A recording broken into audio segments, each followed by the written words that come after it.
Hata hatuna mafuta, ile kidogo yetu iko Turkana bado, lakini tuko na the most important resource in the Republic of Kenya that defines our country, and that is the Kenyan labor force.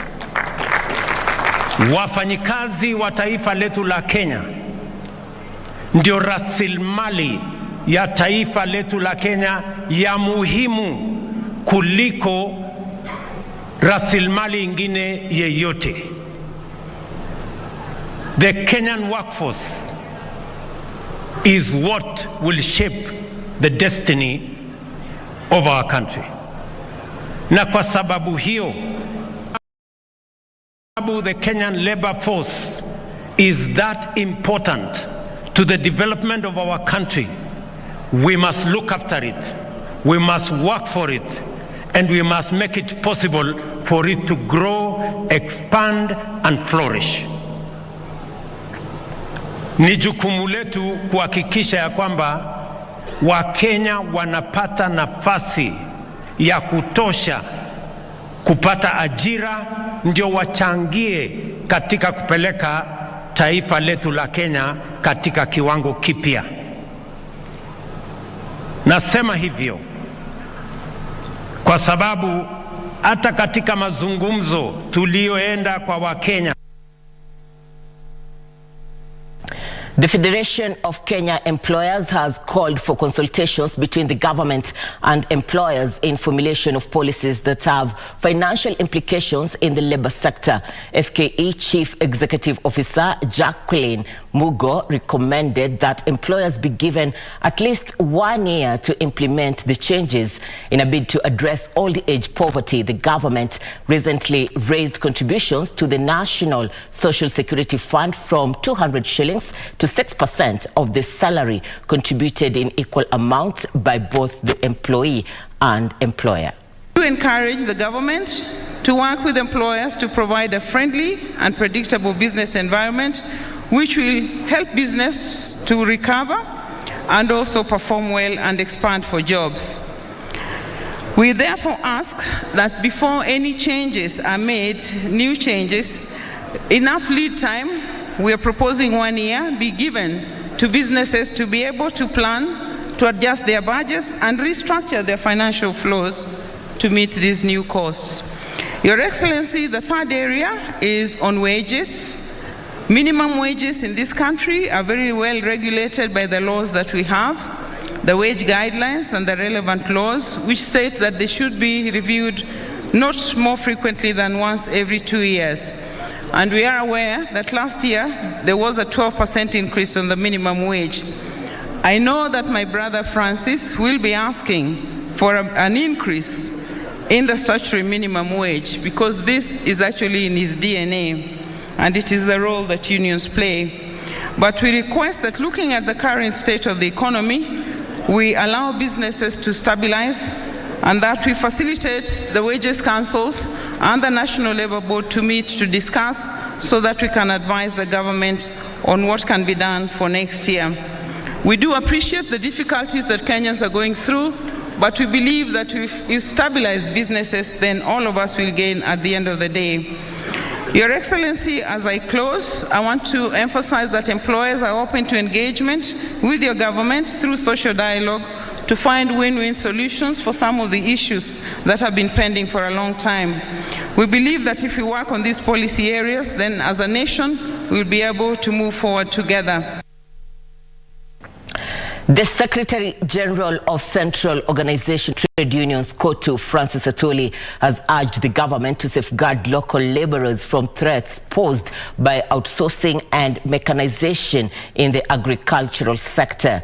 Speaking during Labor Day celebrations at Uhuru Gardens, Atwoli said remuneration for outsourced labor does not benefit entities such as the National Social Security Fund and the National Hospital Insurance Fund.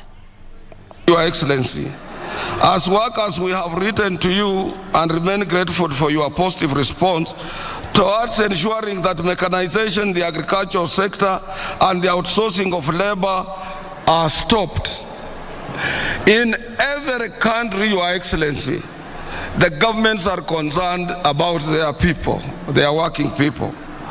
Kindly, Your Excellency, close your ears and don't listen to those who say outsourcing, if it is outlawed, will deal a major blow to the way of doing businesses.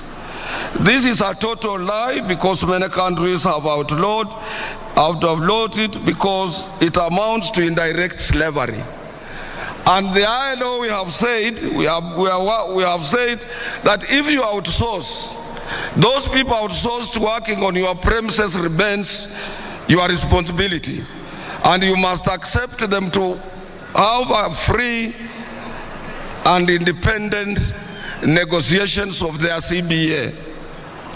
Further, Your Excellency, outsourced labor does not feature anywhere in our revenue collection books, nor do they contribute to the NSSF and NHIF. Let your government take action, because most of these outsourced people are paid in cash.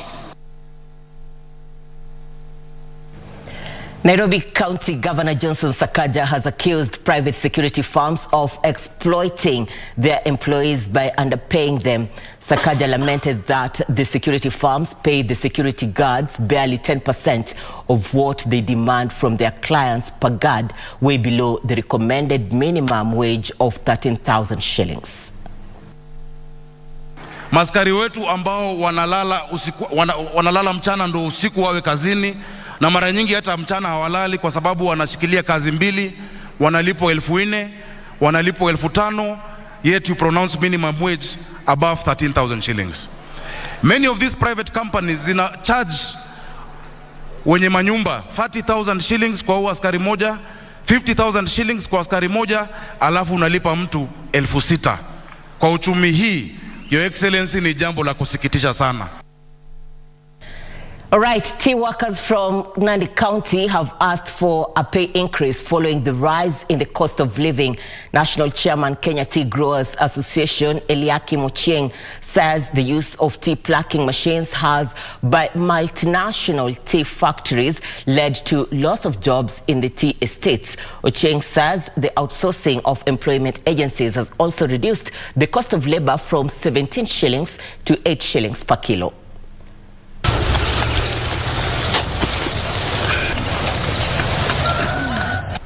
Tumekubaliana kwa CBA yetu, tumekubaliana kwa recognition agreement yetu na hawa employers. Na kuna kiwango ya pesa ambazo tumekubaliana mfanyikazi alipwe. Lakini unapata kwamba kampuni inachukua shortcut, mkato, na kulete watu brokers na kusema kwamba ni contractors na kuwapea kazi in a subcontracted way, na kulipa hawa wafanyikazi pesa ya chini sana, kinyume na yale ambayo tulielewana.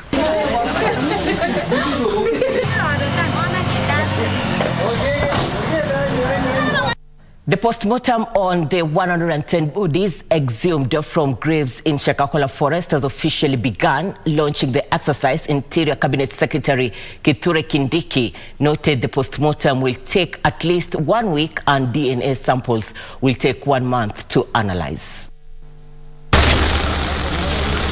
Interior Cabinet Secretary Kithure Kindiki says the government has so far resorted to using technology to conduct the operation on the 800-acre piece of land.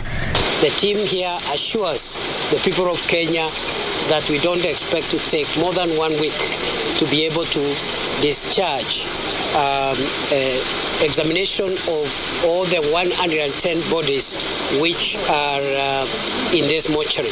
Kindiki further noted that they had recovered 110 bodies from Shakahola, adding that the exhumation was stopped temporarily due to bad weather.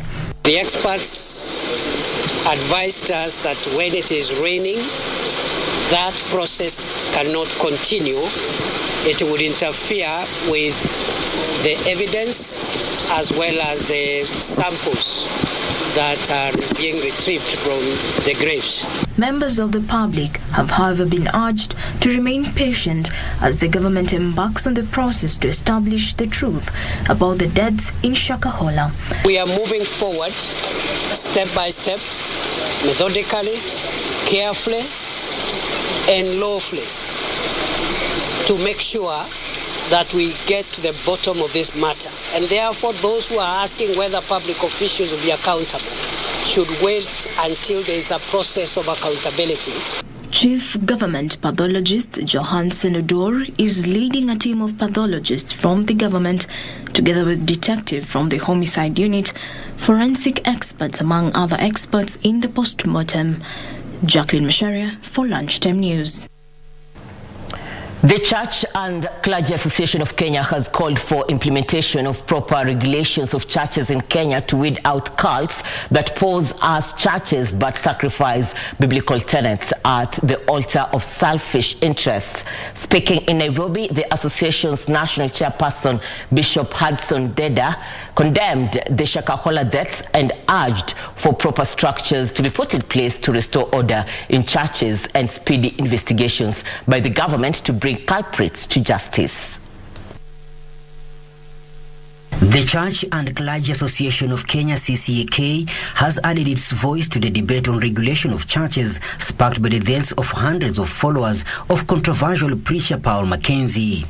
While acknowledging the freedom of worship as enshrined in Article 32 of the Constitution, it leaned towards internal regulation of churches, where structures are formed in churches to admonish errant clerics among them and ensure undergo recognized theological causes. Paul Mackenzie and his cohorts must carry their own cross. So we want to advise the government not to deal with a few individuals, but consult widely. There are several umbrella bodies in this country, so they should involve all the leaders of all umbrella bodies, but not a few, because that will divide us. We will support a process that is inclusive. The association has, however, cautioned against blanket accusation of the churches on account of the Shakahola deaths. Civil organizations and parliamentarians must understand that the church is a spiritual organization. Hence, regulation can only be done by the spiritual, and that means actually self-regulation. Attempts by a secular body to institute regulations on the church will flop. They have disassociated themselves from Mackenzie's religious teachings, terming it unbiblical, unscriptural, and unholy. Michael Mondiga for Lunchtime News, Nairobi. All right, in sports, two-time Africa Cup of Nations Under-17 champions Nigeria bagged maximum points after a 1-0 win over Zambia at the 2023 Under-17 AFCON in Constantine, Algeria. Meanwhile, Morocco also registered a win after a 2-0 victory over South Africa in their Group B opener. Favor Daniel gave Nigeria the lead in the 76th minute after both teams missed open chances in the first half, forcing a goalless halftime draw. Well, the ball breaks in the area, calls for a handball, and there's the opening goal for Nigeria. Daniel finally breaks the deadlock. The goal was enough to give Nigeria, who are this year's title favourite, all 3 points. In another match, Morocco also registered a win after 2-0 victory over South Africa in Group B opener. Yes! It's perfect, and it's 1-0 Morocco. And still hope to equalize, even if Amani crossed the ball. Oh my God, what an error! And the second goal for Morocco now. Morocco will take on Golden Eagles on Wednesday in their second Group B game. Meanwhile, defender Salim Fall volleyed home 12 minutes to time as Senegal registered 1-0 victory over Congo. 2 yards out, giving Senegal a deserved victory, really. After all the chances they created, it ended up being a centre-back who provided. Stephen Curry ensured reigning NBA champions Golden State Warriors avoided an early playoff exit with a masterclass in the series decider at the Sacramento Kings. Curry hit a playoff career-high 50 points as his side won 120-100. Opening round, playoffs. series. Beautiful pass. Draymond Green to Kevon Looney. And they get on the board first. Kevin Huerter knocks down a three. The Kings, who were making their postseason appearance in 17 years and had the benefit of a home crowd, led 58-56 at halftime with Domantas Sabonis scoring 16 points. Jumper for Harrison Barnes. Looney and Curry play catch. Curry, that's his first three. But that quarter belonged to the Warriors, and once again Curry scored 5 points in a row to put them 69-62 up with 7 minutes and 50 seconds remaining. They seized control and never let it go. And that's what Steve Kerr was talking about. Fox searching.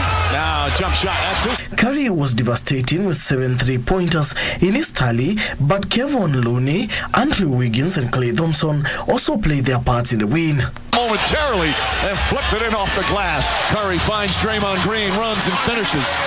The Warriors will face LeBron James' LA Lakers in the Western Conference semifinals. Fox lines that one up. Nails a three-pointer. Curry, long distance. That's good.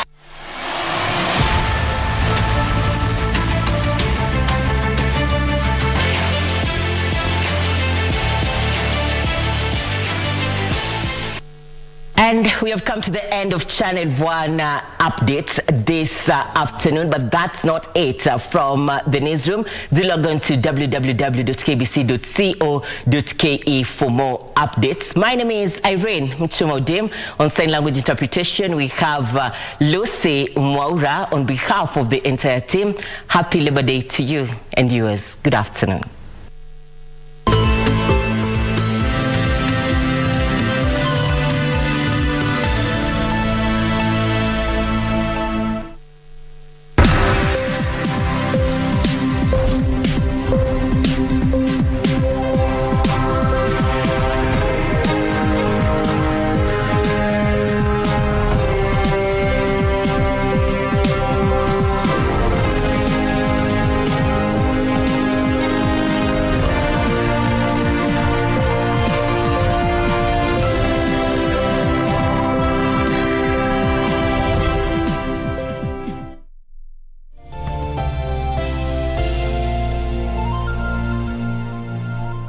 Kupata sikiza tune hii ya kibeti, bonyeza *811*962#. Aki umefanya vizuri sana kunifikia hii simu sasa. Nimekuwa na stress kutoka asubuhi kabisa.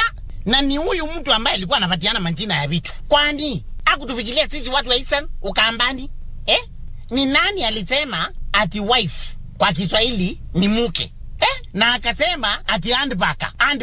Hii inabebwa na mwanamke handbaka. Ati kwa Kiswahili ni kibeti. Huku kwetu mke ndiye kibeti. Ili kupata sikiza tune hiyo ya kibeti, bonyeza *811*962#. *811*962#.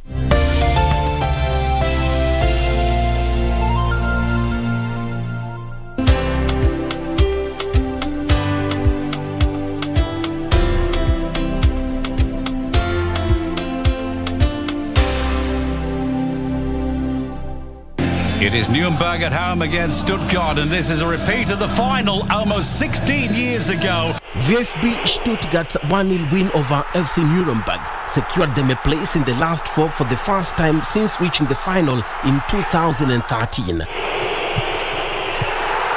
And this is Enzo Milo to score! The substitute has done it! And he's done it in style! On the other hand, Eintracht Frankfurt's 2-0 home win over Union Berlin kept the Europa League holders on track for what will be a 6th German Cup win and the first since 2018. Witness this interesting semi-final DFB Pokal match between VfB Stuttgart and Eintracht Frankfurt kicking off at 9:45 p.m. on Wednesday, 3rd of May. KBC Channel 1, your true sports partner.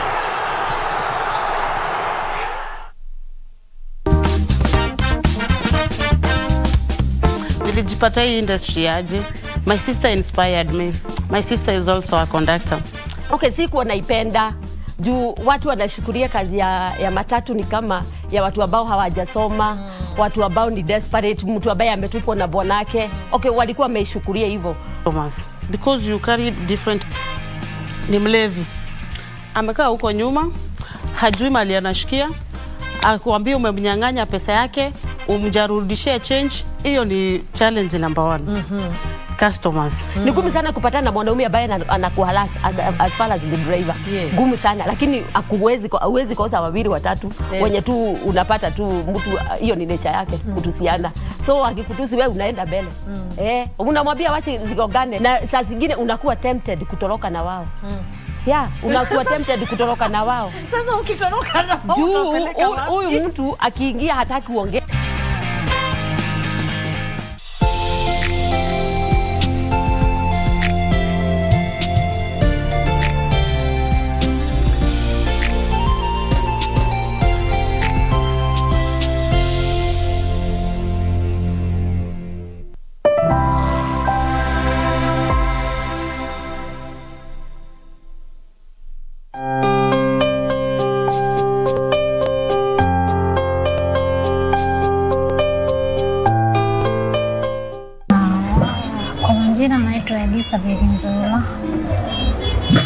Shida ilianza 2016. Sasa nilikuwa tu naumwa na tumbo, nikibeba mimba naanza kuumwa na tumbo. Ikifika miezi 3 inatoka, nikibeba tena, ikifika nyingine, ikifika miezi 4 inatoka. Sasa mimi nikienda nikilazwa usi, nakaa uzi, pesa sikuangi nazo za kutoka huko. Sasa watu wanachanga, mimi natoka, saa ile nabeba tena, hivyo tu. Sasa mimi nikakaa kwanza, nikaamua mimi vile nikibeba mimba inatoka, mimi nikawachana na nini kubeba sasa mimba. Sasa 2021 ndio nikabeba sasa hii mimba, kaniletea shida hivyo. Sasa vile nilienda nikapata mimba, ndio sasa nikaenda nikaambiwa niko na maji kwa tumbo. Nikauliza kama hiyo maji itaniletea shida. Lakini mtoto nikaambiwa hapana. Nikaendelea hivyo, nilikuwa nimelazwa usi, nikakaa miezi 2, nikatoka. Nikakuja nikakaa mwezi 1, nikarudi tena huko. Vile nilitoka, na sasa mimba ikaenda kutoka huko. Na saa ile waliambiwa wajitoa maji, hawakujitoa maji. Sasa mtoto akakunywa maji, vile mtoto alikunywa maji, ile walinitoa hiyo maji lita 12. Ndio sasa nikakaa, wakaniambia sasa niende nyumbani. Nikamwambia nimechoka, nikikaa hapa nisitapata pesa ya kuwalipa, na walikuwa wananiitisha 10K ati wanipike picha. Nikamwambia mimi sina pesa, mimi nitaenda nyumbani nitafute pesa na nitarudi, lakini sikurudi kwa sababu sikukuwa na hiyo pesa mpaka wa sasa.